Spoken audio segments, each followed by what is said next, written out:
ఈ మధ్య నా దగ్గరికి వచ్చే పేషెంట్స్లో చాలా రెగ్యులర్గా నేను వింటున్న ప్రశ్న, డాక్టర్ గారు ఇలా నా అంగం వంకరగా ఉంది, నేను పెళ్లి చేసుకోవచ్చా, నేను సంసారానికి పనికొస్తానా, అసలు నాకు ఈ సెక్స్కి అసలు అవకాశం ఉందా, అసలు నిజమేనా, అంగం వంకరగా ఉన్నంత మాత్రాన సెక్స్కి పనికి రాకుండా పోతారా, అంగం వంకరగా ఉండడం ప్రమాదకరమా? మన మగవాళ్ళల్లో ఉండే అంగం ఏమి రోళ్ల కర్ర కాదు కదా, నిటారుగా స్ట్రైట్గా పొడుగ్గా అసలు వంపే లేకుండా ఉండడానికి. దాదాపుగా మగవాళ్ళల్లో 100కి 80 మందికి అంగం ఎంతో కొంత వంపు తిరిగి ఉంటుంది. ఈ స్తంభించిన స్థితిలో అంటే అంగం మెత్తగా ఉండేటప్పుడు నార్మల్ టైంలో ఈ వంపు అనేది అంత స్పష్టంగా కనిపించదు. కానీ ఈ కోరిక కలిగాక, అంగం గట్టిపడ్డాక, స్తంభించాక ఈ వంపు చాలా స్పష్టంగా కనిపిస్తూ ఉంటుంది. ఎక్కువ శాతం మంది మగవాళ్ళల్లో అంగం సాధారణంగా ఈ లెఫ్ట్ సైడ్ ఎడం చేతి వైపు వంగిపోయి కనిపిస్తూ ఉంటుంది.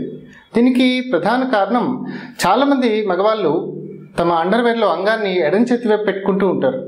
ఇలాగా సంవత్సరాల తరబడి ఎడం చేతి వైపు పెట్టుకోవడం వలన క్రమేపీ అది కొంత ఎడం చేతి వైపుకి వంగిపోయి కనబడుతూ ఉంటుంది. కొద్దిపాటి వంపు చాలా సహజమైన విషయం. ఆ మాత్రం వంపు ఉన్నంత మాత్రాన సెక్స్ పరంగా కానీ, ఈ అంగ ప్రవేశానికి కానీ, స్ట్రోక్స్ ఇవ్వడానికి కానీ, సెక్స్ సుఖం పొందడానికి కానీ ఏ రకమైన ఇబ్బందులు సమస్యలు ఉండవు. కానీ ఒక వ్యాధి ఉంది, దీన్ని పైరనీస్ డిసీజ్ అంటారు. ఈ రకమైన వ్యాధి ఉన్న వాళ్ళలో మాత్రమే అంగం అసాధారణంగా పక్కకి వంగిపోయి ఉండి లోపలికి అంటే అంగ ప్రవేశం చేయడానికి కానీ, స్ట్రోక్స్ ఇవ్వడానికి కానీ ఇబ్బందిగా మారుతూ ఉంటుంది. ఈ వ్యాధి దానికదిగా వచ్చే సమస్య కాదు. రఫ్ సెక్స్ చేయడం, అట్లాగే ఈ యానల్ సెక్స్ చేసేటప్పుడు రఫ్గా ప్రవర్తిస్తూ ఉండడం, అలాగే హస్తప్రయోగం చేసుకునేటప్పుడు చేత్తో అంగాన్ని బిగించి బలంగా పట్టుకుని పైకి కిందకి వేగంగా ఊపుతూ ఉండడం, కొంతమంది ఇట్లా చేస్తూ ఉంటారు. అట్లాగే నేల మీద కానీ మంచం పైన కానీ పడుకుని శరీర బరువు మొత్తాన్ని అంగం పైన వేసి ముందుకి వెనక్కి ఊగుతూ స్వయం తృప్తి చేసుకుంటూ ఉండడం, గోడకి, గుమ్మానికి, కరెంట్ పోల్కి అంగాన్ని పెట్టి పైకి కిందకి ఊగుతూ రాపాడించుకుంటూ స్వయం తృప్తి పొందుతూ ఉండడం, ఇట్లాంటి రకమైన చర్యల మూలాన అంగం లోపల ఉండే ఈ సున్నితమైన రక్తనాళాలు పగిలి చిట్లి దాంట్లోంచి కొంత రక్తం బయటకు వచ్చి ఆ లోపల తగిలిన ఈ గాయం అనేది మాడేటప్పుడు అక్కడ కణజాలం కొంత డ్యామేజ్ అయ్యి ఆ డ్యామేజ్ అయిన వైపుకి అంగం కొంత ఉంగిపోతూ ఉంటుంది. ఈ రకమైన సమస్య ఉంటే కొంత సెక్స్కి ఇబ్బంది కలుగుతూ ఉంటుంది. అట్లాంటప్పుడు పిఆర్పి ఇంజెక్షన్స్ అంటే ప్లేట్లెట్ రిచ్ ప్లాస్మా అనే ఇంజెక్షన్స్ ఉంటాయి.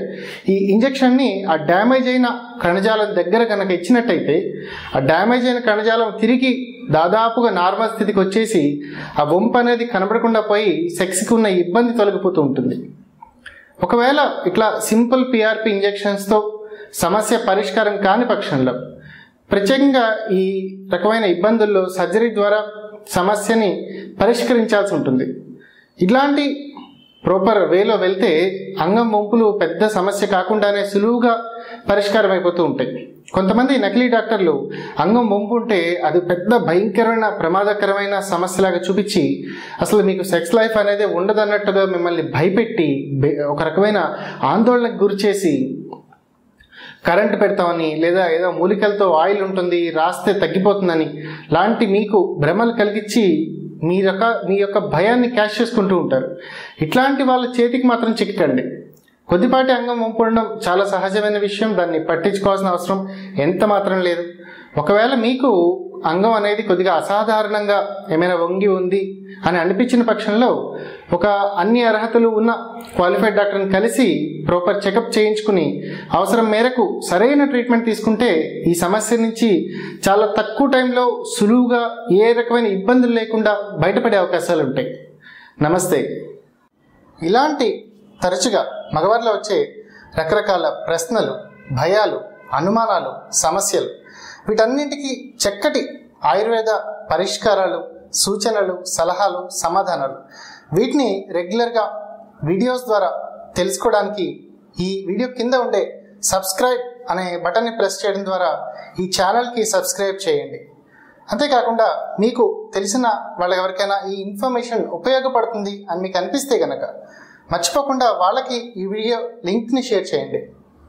వీడియో కింద ఉండే లింక్స్లో ఉండే డాక్యుమెంట్స్లో ఈ వీడియోలో ఉన్న విషయానికి సంబంధించిన రిటర్న్ ఇన్ఫర్మేషన్ ఉంటుంది. అందులోనే పేషెంట్ నుంచి వచ్చిన ప్రశ్నలకు సంబంధించిన వివరాలు కూడా అందుబాటులో ఉన్నాయి. వాటిని తప్పనిసరిగా చదవండి. అంతేకాకుండా కింద ఉండే లింక్స్లో మీకు చాలా ఉపయోగపడే లైంగిక విజ్ఞానానికి సంబంధించిన కొన్ని చిన్నపాటి బుక్స్ కూడా అందుబాటులో ఉన్నాయి. వాటిని చదవడం మాత్రం మర్చిపోకండి. నాకు చాలామంది పేషెంట్స్ ఫోన్ చేసి మా సమస్యలు మీకు ఫోన్లో చెప్తాం, మాకు మందులు కొరియర్ ద్వారా లేదా పోస్ట్ ద్వారా పంపించండి అని అడుగుతున్నారు. మరికొంతమంది మా రిపోర్ట్స్ని మీకు మెయిల్ చేస్తాం లేదా వాట్సాప్ చేస్తాం, దానికి సంబంధించిన మందులు చెప్తే మేము ఇక్కడ కొనుక్కుంటాం. ఇట్లాంటి ఫోన్స్ కూడా మాకు రెగ్యులర్గా వస్తున్నాయి. వాస్తవానికి ఇలాంటి పోస్ట్ ద్వారా లేదా కొరియర్ ద్వారా చికిత్సలు, ఇట్లాంటి పద్ధతులు ఆయుర్వేద వైద్య విధానానికి పూర్తిగా వ్యతిరేకం. పేషెంట్ని ప్రత్యక్షంగా చూసి అతని బరువు, అతని వయసు, జీవన విధానం, అతని వృత్తి, అతని భార్యతో అతనికి ఉన్న అనుబంధం, ఇతర స్త్రీలతో అతనికి ఉన్న లైంగిక అనుబంధాలు, వీటి గురించి పూర్తి వివరాలు తీసుకుని నాడి చూసి అతని శరీర తత్వాన్ని అంచనా వేసుకుని అప్పుడు మాత్రమే ప్రాపర్ ట్రీట్మెంట్ అనేది ప్లాన్ చేసి మొదలు పెట్టడం జరుగుతుంది. ఒకవేళ మీరు దూరంగా ఉన్నా, రాలేని పరిస్థితిలో ఉన్నా కూడా మొదటిసారి వరకు పేషెంట్ని ప్రత్యక్షంగా హాస్పిటల్లో చూసాకే ట్రీట్మెంట్ మొదలు పెట్టడం జరుగుతుంది. లైంగిక సమస్యలు అనేవి వాస్తవానికి చాలా చిన్న సమస్యలు, కానీ మగవారిని ఇవి చాలా కంగారుకి, ఆందోళనకి, ఒత్తిడికి గురి చేస్తాయి. ఇట్లాంటి భయాన్ని, ఇట్లాంటి పేషెంట్లో ఉండే ఈ టెన్షన్ని క్యాష్ చేసుకోవాలి అనే వాణిజ్యపరమైన ధోరణికి మేము పూర్తిగా వ్యతిరేకం. ఇట్లాంటి అనైతిక విధానాలు మేము ఎప్పుడు పాటించాం. ఒకవేళ ట్రీట్మెంట్ పరంగా మీకు ఎక్కువ నెలలు మందులు అవసరమైన పక్షంలో, ప్రతిసారి మీరు రాలేని పరిస్థితి ఉంటే కనుక, అట్లాంటప్పుడు 1-2 సార్ల వరకు మేము కొరియర్ ద్వారా లేదా పోస్ట్ ద్వారా మందులు పంపించడానికి ప్రయత్నిస్తాం. కానీ ఇలా ప్రతిసారి చేయడం అంటే మాత్రం కుదరదు. నిజానికి ఇలా చేస్తే గనక మనం అనుకున్న రిజల్ట్ కూడా సరిగ్గా రాదు. ప్రతి లైంగిక సమస్యకి సుదీర్ఘమైన నెలలు, సంవత్సరాల ట్రీట్మెంట్ అవసరం ఉండదు. కొన్ని పెద్దగా అనిపించే రోగాలు కూడా కేవలం ఒక 10 days ట్రీట్మెంట్కే తగ్గిపోతూ ఉంటాయి. కొన్ని రోగాల్లో మాత్రమే 6 నెలలు లేదా సంవత్సరం పాటు మందులు వాడడం కంటిన్యూ చేయాల్సి ఉంటుంది. ఆదిత్య ఆయుర్వేదిక్ హాస్పిటల్ మీ లైంగిక సమస్యలకి చక్కటి పరిష్కారం చూపుతుంది. మేము కోరుకునేదల్లా మా దగ్గరికి టెన్షన్ పడుతూ ఆందోళనగా వచ్చే పేషెంట్లు ట్రీట్మెంట్ మొదలు పెట్టాక సమస్య నుంచి బయటపడి సంతోషంగా, సంతృప్తిగా, ప్రశాంతమైన మనసుతో బయటికి వెళ్ళడమే.